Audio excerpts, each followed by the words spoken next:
Ay, pinagkakita sa mata ko.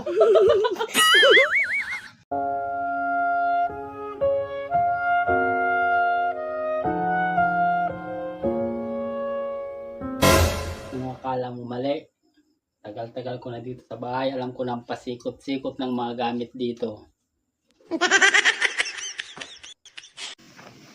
Tips para pagdadaan kayo sa maraming aso, i-ready nyo ang cellphone nyo. Ay putang ina, ang daming aso. Tayo naman daming aso. Ay putang ina, daming aso. Oh, sige, sige, nakabidyo ka ha, nakabidyo ka. Sige, sige, nakabidyo ka. So ayun, buti na lang nabidyohan natin yung aso. Kung hindi natin yung nabidyohan, makakagat tayo noon. Kaya sa susunod, magdadala na rin kayo ng cellphone.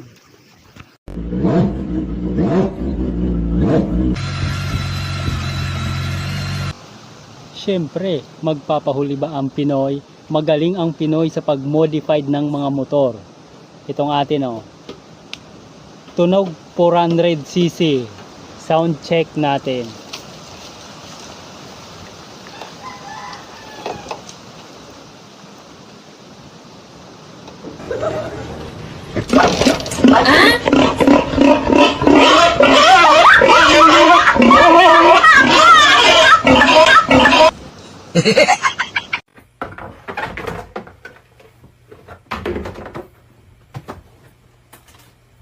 Kamangon talaga.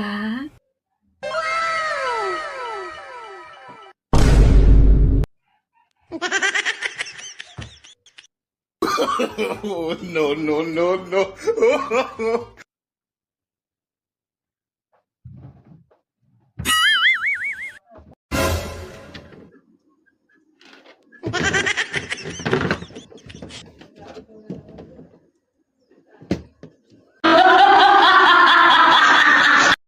Isang patunay na sa mundo ngayon ay wala nang libre. Lahat ay may kapalit. Ultimo, sarili kong alagang manok. Yan o. Talagang kailangan ng kapalit. Dito, hihingi tayo ng itlog kung makakahingi tayo.